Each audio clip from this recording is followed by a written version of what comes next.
At 55, Stephen had grown to appreciate the quieter moments in life. Between long weeks of work and providing for his family, he cherished the rare instances when he could escape the business of home and just sit back and relax.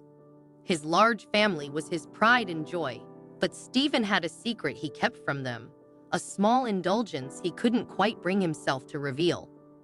Stephen loved fishing, and not just for the thrill of catching fish or the peace of being out on the water.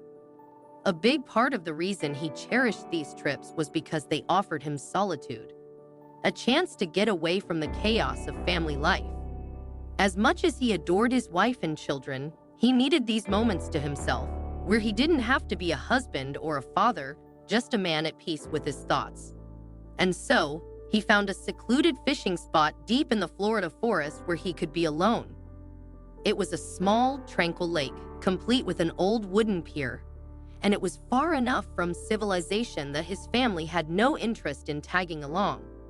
The spot was beautiful, but the Florida wilderness wasn't without its dangers.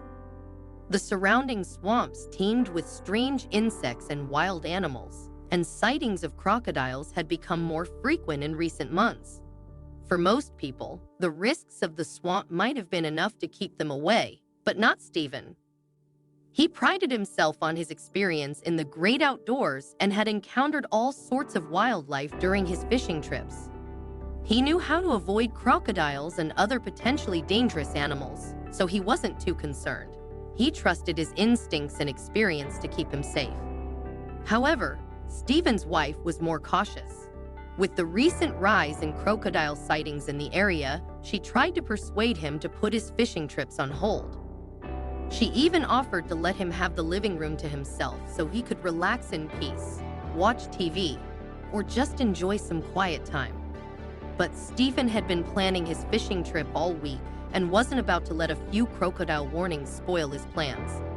He dismissed his wife's concerns, reassuring her that he would be fine. Looking back later, Stephen would wonder if that conversation was the moment when things started to go wrong. His overconfidence, his trust in his outdoor skills, and his refusal to listen to his wife's warnings, all of it led to what would become a harrowing experience. Stephen packed up his gear that morning, determined to enjoy a peaceful day of fishing, convinced that nothing would go wrong. As he drove toward the lake, Stephen's thoughts drifted to the news reports about crocodiles. No one had been injured, and he was sure the media was simply blowing things out of proportion. The sun was bright, and the day felt perfect for fishing. By the time he parked his truck at the edge of the forest and made his way to the pier, Stephen had all but forgotten about the crocodile warnings. He was focused on setting up his fishing gear, excited for the quiet day ahead.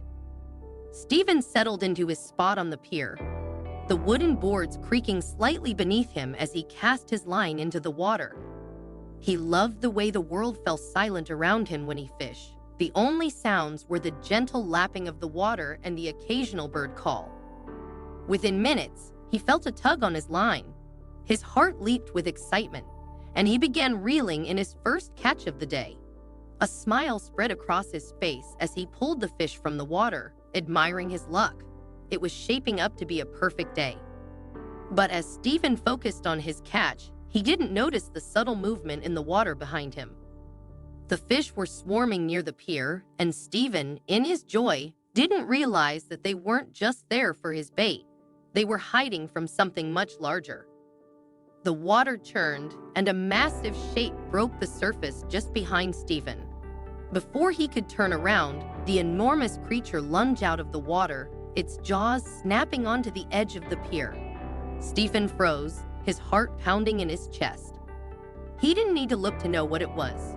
A crocodile, its long body still half submerged in the water, its powerful jaws gripping the wood just feet away from him. For a moment, Stephen thought this was the end.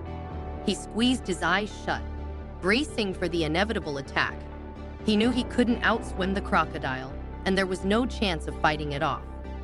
All he could do was hope that if he stayed still, the crocodile would lose interest. But nothing happened. After a few seconds, Stephen cautiously opened his eyes. The crocodile hadn't moved. It remained where it had landed, watching him with unblinking eyes. Stephen's heart raced as he studied the creature. It didn't look like it was preparing to attack, but he knew better than to trust its stillness.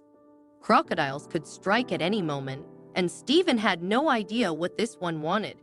He had to act, but what could he do? There was a small gap on the pier next to the crocodile, just wide enough for him to slip by. Stephen considered trying to sneak past it, but as soon as he shifted his weight, the crocodile let out a low, menacing growl. Stephen froze. The creature wasn't attacking, but it wasn't letting him go either. It was as if the crocodile was waiting for something. Unsure of what to do, Stephen slowly extended his hand toward the crocodile, hoping to gauge its reaction. To his surprise, the crocodile didn't seem threatened. In fact, it appeared almost calm. Emboldened by the lack of aggression, Stephen took a cautious step forward, keeping his hand outstretched. The crocodile didn't move away. Instead, it moved closer, its snout inching towards Stephen's hand. With a mixture of fear and fascination, Stephen rested his hand on the crocodile's nose.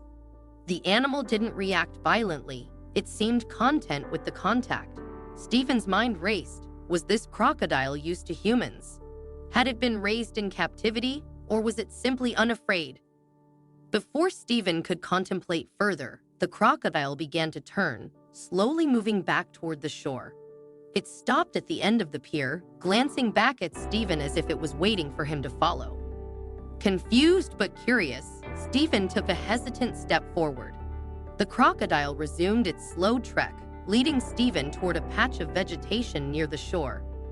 As they approached the shore, Stephen noticed something hidden among the tall grass, a small injured crocodile. It was no more than a baby, its tiny body clearly wounded and weak. Stephen's heart sank as he realized what had happened. The larger crocodile, the one that had led him here, must have been the baby's mother. She wasn't a threat. She had been protecting her young and was now asking for Stephen's help.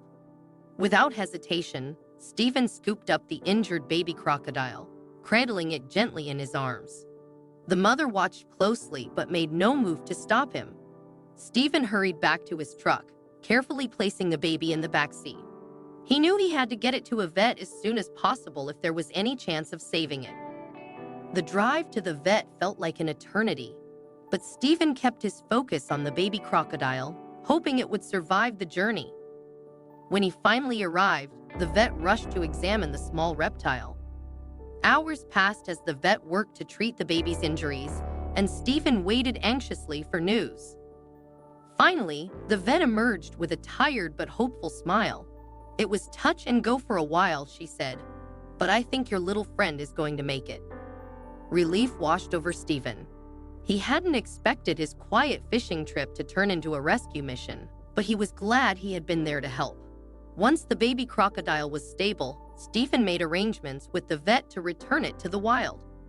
A few days later, Stephen drove back to the lake with the baby crocodile in tow. The mother had remained near the pier, waiting patiently for her child's return. When Stephen gently placed the baby crocodile back on the shore, the mother approached slowly, nudging her offspring with her snout. The reunion was quiet, but filled with an unmistakable sense of gratitude. As Stephen watched the two crocodiles disappear into the water, he couldn't help but feel a deep connection to the creatures. He had spent years fishing in solitude, seeking peace and quiet away from his family. But in that moment, he realized that even in the wild, bonds of love and care ran deep. As Stephen packed up his gear and prepared to leave, he glanced back at the lake one last time. The water was still, the sun casting a golden glow across the surface. It had been a day unlike any other, and Stephen knew he would never forget the unexpected turn his fishing trip had taken.